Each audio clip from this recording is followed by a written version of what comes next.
काव्या की शादी बड़ी धूमधाम से संपन्न हुई और वो अपने ससुराल आई। ससुराल में उसे बहुत प्यार मिला, लेकिन शादी से पहले से ही वो एक बात से हमेशा टेंशन में रहती थी।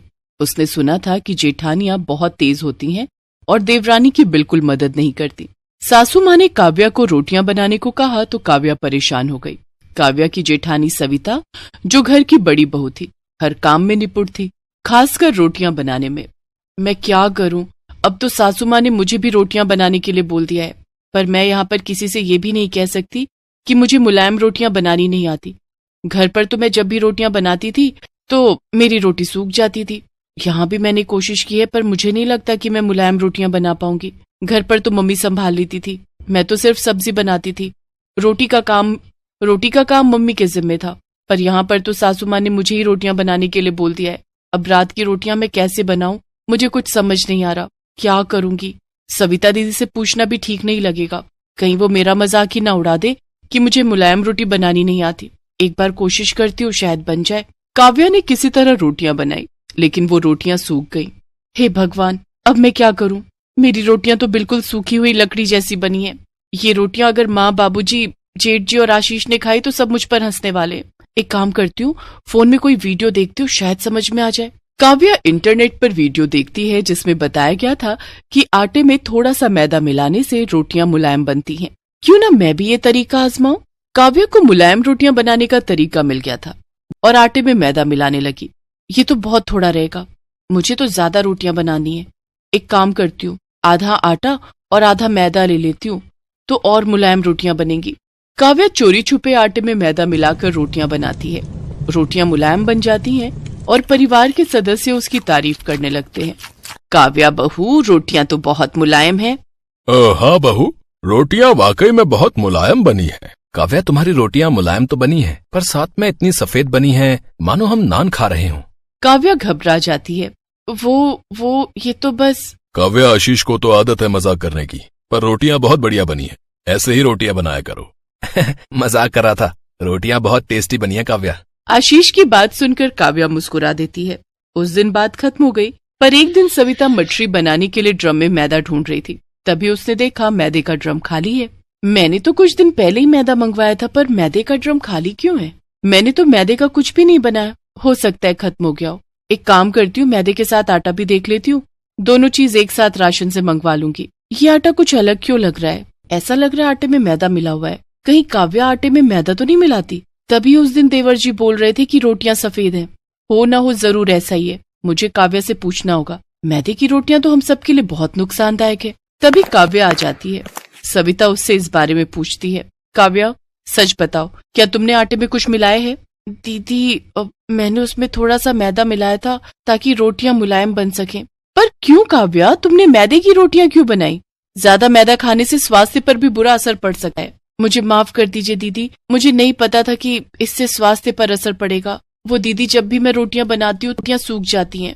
मैंने इंटरनेट पर देखा था कि मैदे की रोटियां मुलायम बनती हैं। अरे ऐसा कुछ नहीं है, गेहूं के आटे की बनी रोटियां भी मुलायम होती हैं, बस सही तरीके से आटा गूंथना आना चाहिए। अगर तुम्हें गेहूं के आटे की मुलायम रोटी बनानी नहीं आती थी तो मेरे से पूछ लेती, मैं तुम्हें सिखा देती। दीदी, वो मैंने तो सुना था कि जेठानियां बहुत गुस्से वाली होती हैं। सॉरी दीदी, वो मैं थोड़ा घबरा गई थी। काव्या, ये सब किस्से कहानियों में होता है कि देवरानी जेठानी लड़ाई करते हैं। सच तो ये है कि मैं तुम्हें अपनी छोटी बहन की तरह मानती हूँ। मुझसे एक बार पूछती तो सही। चलो, मैं तुम्हें सही तरीके से रोटियां बनानी सिखाती हूँ। थैंक यू भाभी। अरे इसमें थैंक यू की क्या बात है, तुम मेरी अपनी छोटी बहन की तरह हो। देखो, आटे को अच्छे से गूंथो और पानी को धीरे धीरे मिलाओ, ऐसे रोटियां मुलायम और स्वादिष्ट बनेंगी। सविता काव्या को सही तरीके से आटा गूंथ कर रोटियां बनाना सिखाती है। कुछ दिनों बाद काव्या भी सविता की तरह मुलायम रोटियां बनाना सीख जाती है। परिवार में किसी को भी इस बारे में कुछ पता नहीं चलता कि उन्होंने मैदे की रोटियां खाई थी। इससे परिवार में खुशी और प्रेम भी बना रहा। साथ ही सविता और काव्या दोनों देवरानी जेठानी का रिश्ता और भी मजबूत हो गया और दोनों ने मिलकर परिवार को खुशहाल बनाए रखा।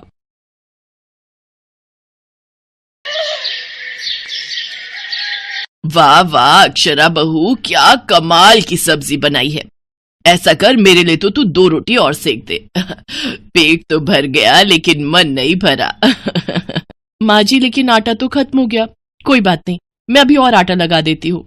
बहू आटा लगा ही रही है तो मेरे लिए भी 2 रोटी और लगा देना। वो क्या है ना कि गर्मा गर्म रोटी का स्वाद ही अलग होता है। जी पापा जी। अक्षरा रसोई में जाती है, लेकिन वो देखती है कि उसकी देवरानी मालिनी रसोई की सफाई करके बर्तन धो रही थी। अरे मालिनी, तुमने चकला बेलन सब धो दिए क्या? हाँ दीदी, मैंने सोचा जब तक मम्मी पापा खाते हैं तब तक मैं अपना काम निपटा लेती हूँ, उसके बाद हम भी सुकून से खाना खा लेंगे, फिर उसके बाद के बर्तन तो नहीं धोने होंगे ना। हाँ लेकिन अभी मम्मी जी और पापा जी को 2-2 रोटी और खानी है। क्या? लेकिन अभी तो मैं सबसे पूछ कर आई थी तो उन्होंने मना कर दिया था, और अब 2 मिनट में फिर रोटी मांगने लगे। हाँ, आटा भी फिर से लगाना पड़ेगा और किचन की सफाई और बर्तन फिर से धोने होंगे। कभी कभी तो मुझे लगता है ना कि ये रसोई नहीं ढाबा है, ढाबा जो हर वक्त चलता ही रहता है। अरे बहू, अभी तक रोटी बनी नहीं क्या? पता नहीं दोनों सारा दिन क्या करती रहती हैं। 2-2 बहुएं हैं फिर भी खाना टाइम से नहीं मिलता है। जब देखो दोनों आपस में गुटरगू करती रहती हैं। भाभी, मुझे और चावल खाने हैं, 1 कटोरी ला दो ना। लेकिन रेखा, चावल तो सारे खत्म हो गए, जो भी थे पापा जी और तुम्हें दे दिए। ऐसे कैसे खत्म हो गए? पूरा 1 क्विंटल का कट्टा रखा है स्टोर रूम में, और तुम मेरी बेटी को 1 कटोरी चावल देने से भी मना कर रही हो। देखा माँ, भाभीयों के राज में तो खाने को भी तरसना पड़ रहा है। अब यहाँ खड़े खड़े मेरा मुंह क्या देख रही है? जा जल्दी से कुकर में 1 सीटी लगवा दे। चावल तो कुकर ने बनाने हैं, तूने थोड़ी ना। अक्षरा गुस्से में रसोई में जाती है। अरे मालिनी, ला कुकर भी इधर दे। दीदी, मेरा क्या फायदा हुआ बर्तन धोने का? आप एक एक करके फिर सब ले रही हो। अरे तो क्या करूं? तू कितना भी घिस ले, हम लोगों की मेहनत तो इस घर में किसी को नजर आने वाली नहीं। कपड़े मशीन धो देती है, चावल कुकर बना देता है, साबुन बर्तन धो देता है, और हम दोनों दिन भर झक मारते हैं। दीदी, ये तो रोज का ही ड्रामा हो गया है इस घर का। किसी को आखिर में 1 रोटी तो किसी को 1 कटोरी चावल और चाहिए। अरे बर्तन तो पूरे ही गंदे होते हैं ना।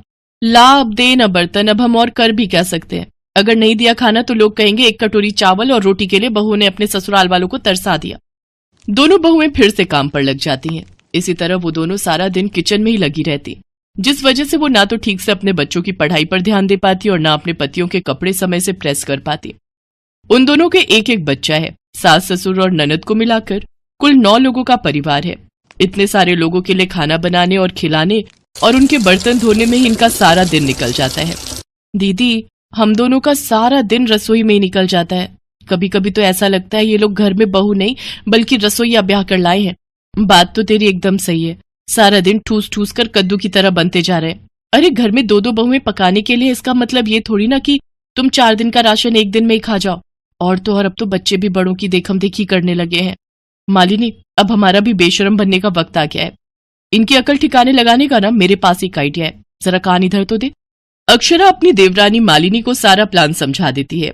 फिर अगले दिन सुबह की चाय में वो ढेर सारा मीठा डालती है और फिर चाय पीने के बाद अपनी सास से कहती है, मम्मी जी लाइए जरा मैं आपका शुगर नाप दूं। लेकिन बहू, मुझे क्या हुआ है? हुआ नहीं है तो हो जाएगा। ये देखिए आपका शुगर कितना बढ़ा हुआ है। मैं अभी डॉक्टर को बुलाकर आपका सारा हेल्थ चेकअप करवा देती हूँ, कहीं आपको कुछ हो गया तो। अरे शुभ शुभ बोल मरे मेरे दुश्मन। अच्छा तू डॉक्टर को बुला ले, लगे हाथ तेरे पापा जी का भी चेकअप करवा लेंगे। कुछ देर बाद डॉक्टर घर आता है। अरे माता जी, अपने वजन पर कंट्रोल कीजिए, नहीं तो ये शुगर आपकी जान लेकर छोड़ेगा। और अंकल जी, आपका वजन तो और दुगनी तेजी से बढ़ रहा है।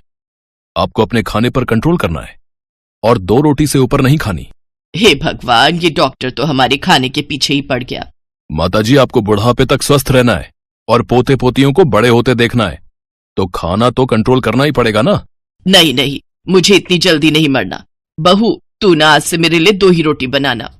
डॉक्टर उन सबका ब्लड सैंपल ले जाता है और शाम को रिपोर्ट लेकर आता है। माता जी, मैंने कहा था ना आपको शुगर है। अब से आपको चावल, आलू और मीठा नहीं खाना है। और बाबूजी, आपको भी कोलेस्ट्रॉल की दिक्कत है, इसलिए आपको भी अपने खाने पर अब से ध्यान देना है। और रेखा, तुम्हारा भी वजन उम्र के हिसाब से ज्यादा है, इसलिए तुम्हें भी अपने खाने पर ध्यान देना होगा। अभी तो तुम्हारी शादी भी नहीं हुई, तुम्हारे शरीर को तो अभी कई बदलावों से गुजरना है। डॉक्टर ये कहकर वहां से चला जाता है। शाम को सब खाने की टेबल पर बैठते हैं तो रेखा कहती है, भाभी 2 चम्मच चावल लाना तो। ये लो रेखा, 2 चम्मच चावल। आप तो सच में 2 चम्मच लाई हो। हाँ तो इस घर की बहू हूँ, सबका ध्यान रखना मेरी जिम्मेदारी है। बहू, मुझे बस आधी रोटी और देना। नहीं सासू माँ, डॉक्टर ने आपको 2 रोटी से ज्यादा खाने के लिए मना किया है और आपने ही तो कहा था कि अब से 2 ही खाऊंगी। इसलिए आपकी और रोटी नहीं बनाई, और अब हमने सबका खाना हिसाब से बनाने के बाद किचन बंद कर दिया है। आज सब आधा आधा पेट खाना खाकर चुपचाप अपने अपने कमरों में चले गए। तो वहीं दोनों बहुओं ने भी आज पहली बार समय पर खाना खाया और फिर अपने कमरों में चली गई। अक्षरा के इस आइडिया से सबकी आदत और सेहत में काफी सुधार आ गया था। सास ससुर और रेखा वॉक पर जाते, अपनी डाइट पर कंट्रोल करते और खुद के खाने पर ध्यान देते। अक्षरा के उस आइडिया में डॉक्टर भी शामिल था। दरअसल वो डॉक्टर और उसकी वो रिपोर्ट दोनों ही झूठी थी। वैसे तो कहते हैं कि झूठ बोलना पाप है, लेकिन अगर उस झूठ से किसी का भला हो तो उसमें कोई बुराई भी नहीं है।